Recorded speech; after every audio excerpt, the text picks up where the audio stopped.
Oh hi, I'm the Heretic. To be honest, this has happened so many times I lost count if we're on the third Adpocalypse or the fourth, but here we are nonetheless. Now before we start the video, make sure to share it with everyone you know. It's important that we get the word out about this problem as well as the solution. You see, there's a way to end this problem for all time. I'll tell you how we all can not only prevent censorship like this from occurring, but make it impossible through technological innovation and counter-economics. But first, some context about the Adpocalypse 3.0. What happened is that the totalitarian space filler on the internet and BuzzFeed wannabe, Vox, decided to put their aristocratic superiority complexes on full display by going after political YouTube commentator Steven Crowder. In all fairness, there wasn't anything I could add that wouldn't make the well water any more toxic to begin with. Anyways, so what happened is that as part of his show, Crowder went after Vox host Carlos Mesa, roasting him for, among other facts, that he's a talentless hack and an authoritarian asshole being gay. Chip, bet you can eat just one, like dicks. This is what Mr. Gay Vox wants to do. Mr. Let's Be Queer from Vox. What were you holding, Gay Latino from Vox? Even his hand movement in fast motion is gay. Now we're here with the short-haired angry lesbian on Skype. And cable news bitching. Two gay guys sitting there eating a banana. We get the symbolism there. Deciding he's had enough, Mr. Lisp Queer took this directly to YouTube staff, accusing Crowder of harassment for calling him things that he's called himself several times. YouTube's team promised to do an investigation, and what they determined was that although Crowder's videos were hurtful, the videos don't violate YouTube policy. Now, that should be the end of it, right? YouTube says the remarks are hurtful, but don't constitute a violation of policy. Well, no. YouTube demonetized much of Steven Crowder's YouTube channel, so he can't get ad revenue from his videos. Which is bad enough, as many YouTubers, including Crowder, rely on these ads as a revenue stream. Apparently, YouTube took offense to Crowder's "Socialism is for Fags" t-shirt. But apparently, this wasn't good enough for Mr. Mazza. No, he wanted his enemy destroyed, deplatformed, and his voice removed from the airwaves. Massa called upon the SJW mob to lean on Google, and it didn't work. The mob didn't work.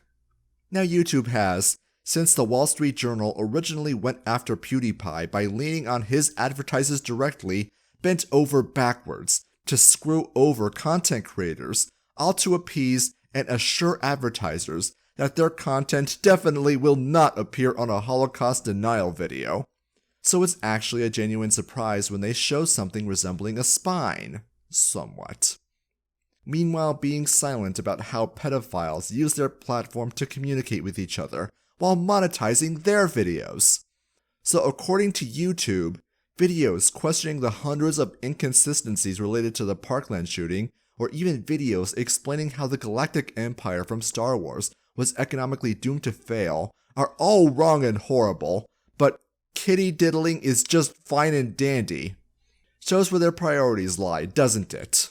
Now make no mistake, this is censorship, chasing content creators away from their platform, trying to control our behavior. While many content creators, myself included, are willing to do this for free, some simply cannot justify investing the time into creating quality content. As a result, their content suffers or disappears altogether. Consumers get less content, and viewers leave the platform, as it is no longer informative or entertaining. As YouTube's business model is to get as many eyeballs on screen as possible, well, the result of these adpocalypses are a consistent loss for everyone involved.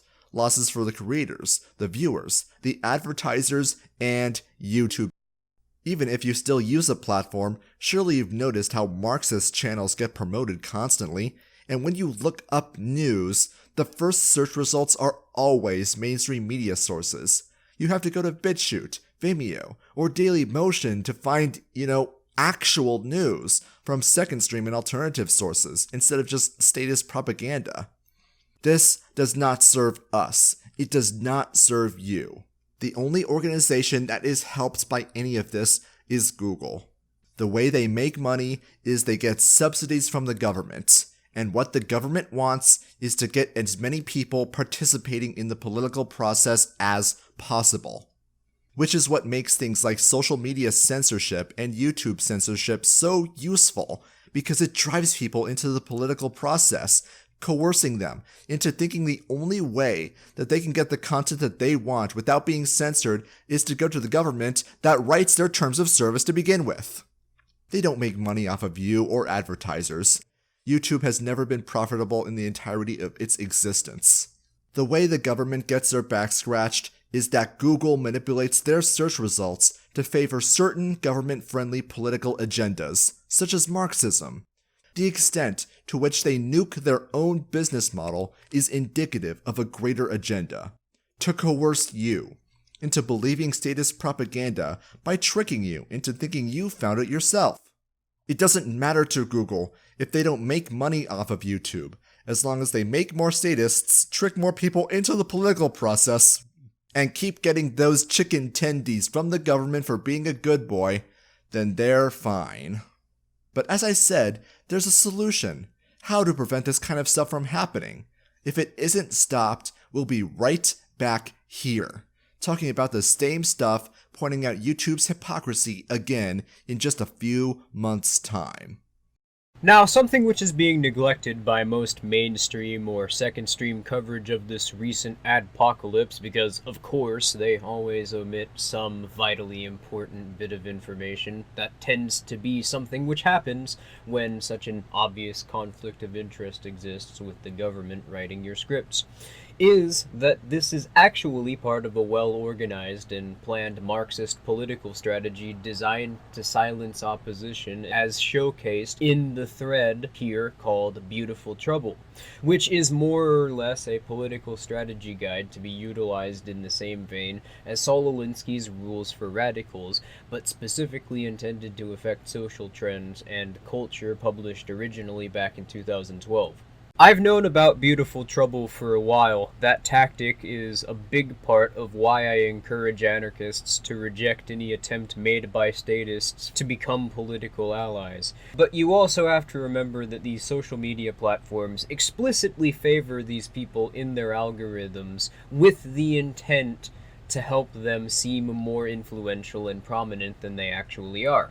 Whether it's YouTube recommending Marxist content in their suggested videos tab a large percentage of the time on rather innocuous non-political videos, or Twitter promoting tweets from Marxist profiles.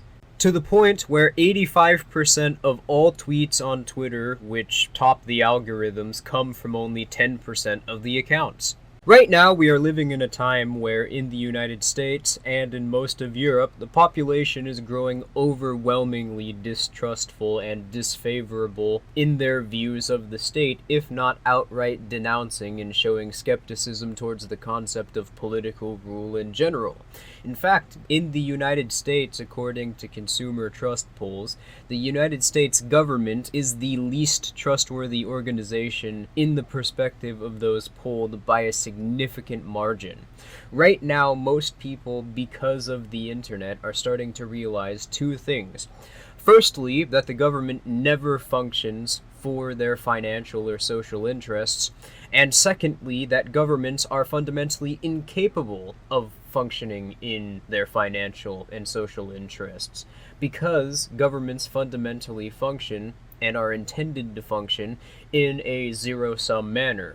That is, they gain influence over society and resources at the direct expense of non-state actors by using coercion to obtain these resources from them and to attempt to control the outlets which they associate with one another. For the last 200 years, most governments of the world have utilized a party system in order to instigate an artificial social divide, which is known conventionally as the divide and conquer strategy strategy of maintaining political power, though more formally it goes by the name of the Hegelian dialectic, even though governments were using forms of this long before Hegel had written about it, or was even born for that matter. The political elite need to convince non-state actors that the state fundamentally could and does function with their interests in mind. Otherwise, the population begins to start trying to undermine the state.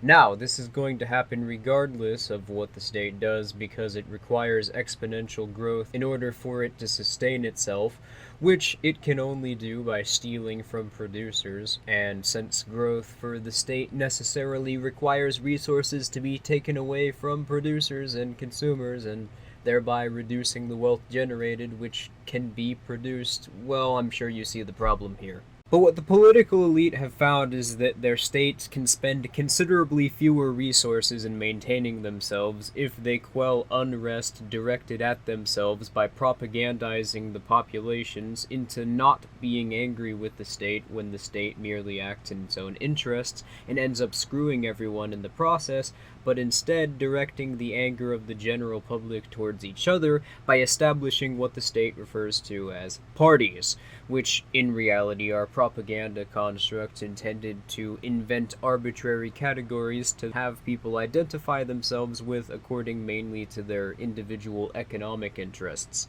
Then, whenever the state does something which challenges the interests of a vast swath of the population, or when a politician specifically has the spotlight put on them because they did something which got exposed that enraged people to the point where it would be worse for the state and its controlled media not to address the problem, the state simply blames the politics of one or more of the other political parties, which diverts attention away from the state and towards the people who have certain economic interests that oppose theirs, resulting in most completely forgetting or refusing to acknowledge how this was caused by the existence of the government in the first place. For the longest time, this was a relatively effective political strategy. In fact, it was so effective that governments actually started manufacturing controversies between politicians, such as the whole Russiagate bullshit being the most recent example, to further misdirect people and to make mainstream audiences even more focused on the people whose purported interests are separate from their own,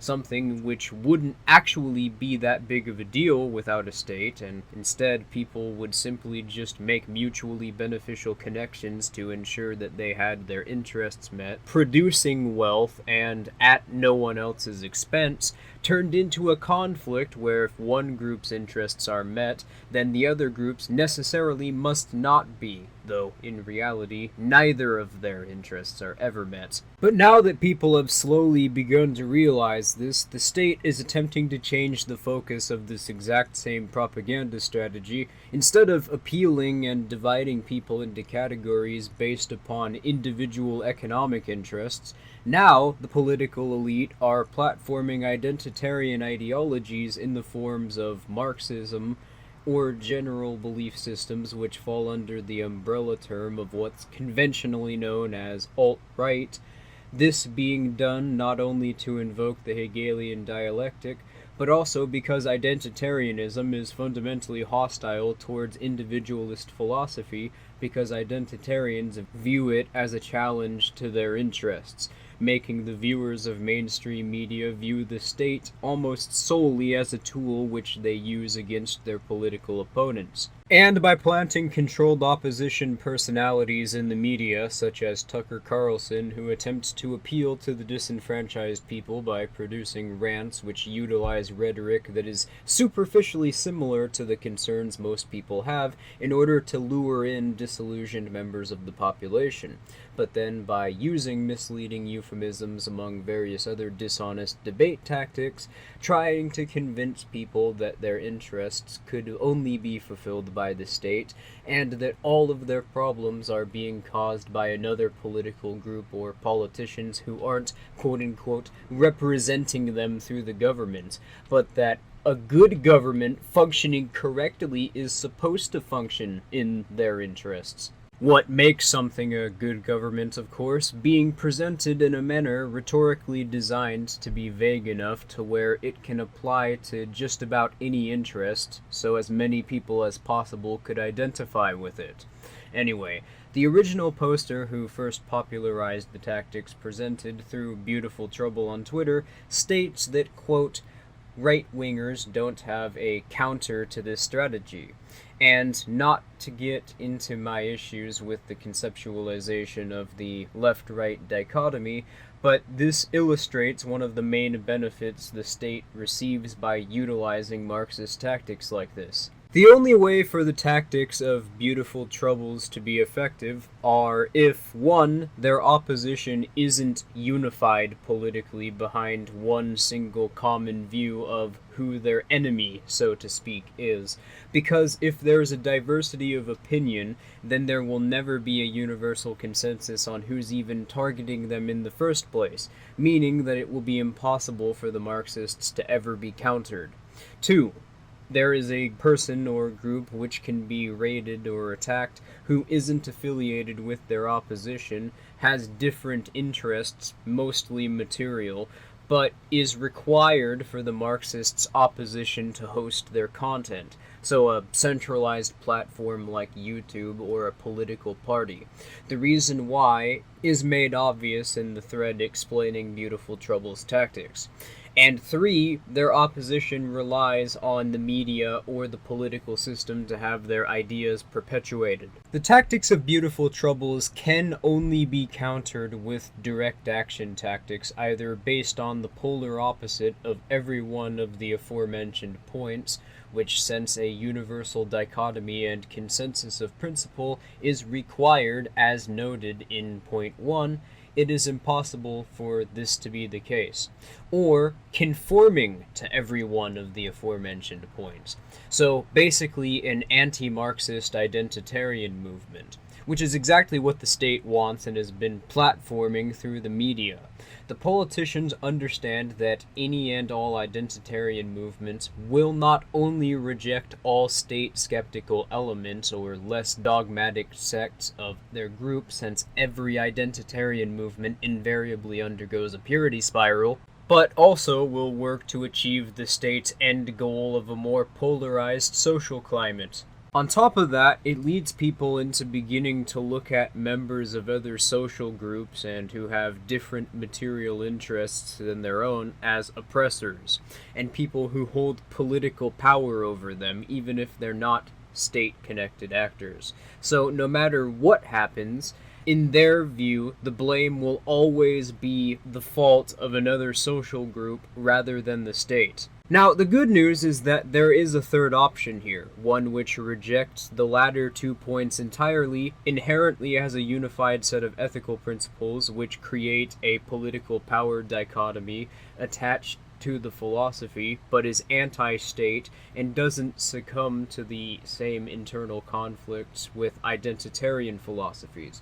That, of course, is individualist anarchism, and the direct action tactic utilized by individualist anarchists being counter-economics. While both of these concepts have been significantly gaining in popularity over the last few years, ever since 2016, since the last 100 years or so, now is an opportune time more than ever to seek out counter-economic ventures and to make a profit while simultaneously undermining the state and promoting decentralized applications for the same intentions, because right now, mainstream audiences have identified what Marxists are doing and are kicking themselves trying to figure out how to combat the Marxists without becoming authoritarian collectivists or alienating themselves from the politosphere entirely.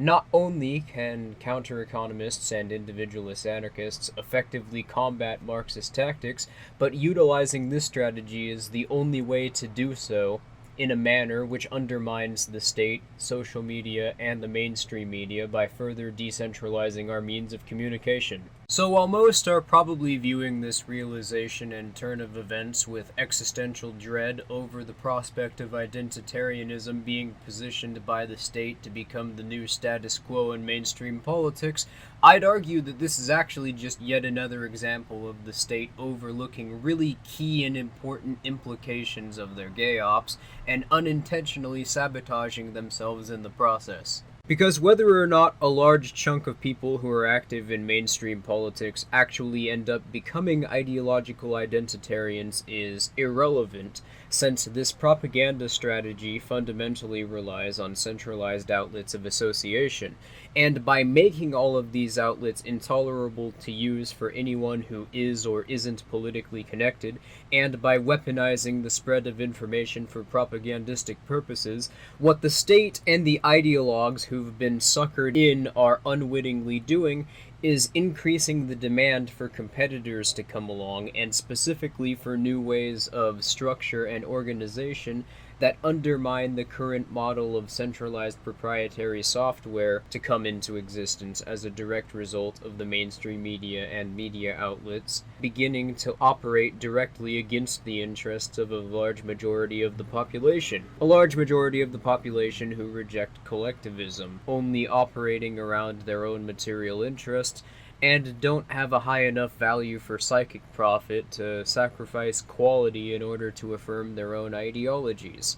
What if you could look up all of those video hosting sites and bypass their algorithms to find the video you're actually looking for, all hosted on your own computer? Imagine not giving your personal information to big corporations or corrupt governments. The only reason totalitarian assholes are able to get videos pulled is because platforms like YouTube are centralized repositories. We can make censorship irrelevant, and we can do it without needing to ask permission from a corporation or beg the priesthood of statism to please protect us from the big scary corporations. We can do this, and it's being worked on as we speak, as a component of our FreedomNet project. We'll talk about it more as the project develops. But here's the basic idea. The way we prevent this kind of internet censorship is through decentralized peer-to-peer exchanges, not only through the internet, but in our day-to-day life. As the government continues to expand, increase restrictions, and raise taxes, it will make life more unaffordable for more people. The Trump tax cuts actually cost American taxpayers millions of dollars, to say nothing of how his tariffs have cost Americans $800,000 for every job saved. Gray markets and black markets are swiftly becoming the only way people can afford food, and the only way vendors can actually make a profit selling stuff. We can already see this today. A large chunk of Americans don't have more than $1,000 in savings, and 30% of Americans need 2 jobs just to break even. And these decentralized peer-to-peer exchanges will become the only way for content creators to share their games, their music, their videos, their commentary. This is not only possible with the technology that we have today, but we're already doing it. With peer-to-peer networks, the only way thin-skinned Marxist sociopaths could ever get a video deplatformed is if they get agreement from literally every user. We can innovate censorship out of existence. And the idea that we need the government to solve a problem that was created by the government is simply feeding into the same problem reaction solution loop that has gotten us into this mess in the first place. We have the opportunity to defeat socialism and Marxism for all time. All that we need to do is recognize the problem for what it really is: the peril of centralization. So, in conclusion, by creating this atmosphere where there is absolutely no certainty whether or not your account will even exist tomorrow on any centralized proprietary applications, much less be efficient, entertaining for consumers, or profitable for the content creators and the companies which run these sites, the political elite have unwittingly once again made counter-economics the only viable option of simply making ends meet, which even for most people who identify with identitarianism is more appealing, because unlike the other forms of direct action, agorism appeals to more than just ideology, but also to material gains as well. Right now is therefore an opportune time for agorists to make a stand and to demonstrate counter-economics as a means of achieving political change, and to possibly even win over countless people in the process. Questions, comments, critique? As I said earlier, share this video around. The more people are aware of counter-economics, the better. What do you think? Leave a comment below. Support me on Patreon. Also, check out Esoteric the Freeze channel, link in the description. Like, share, and subscribe to become a heretic today.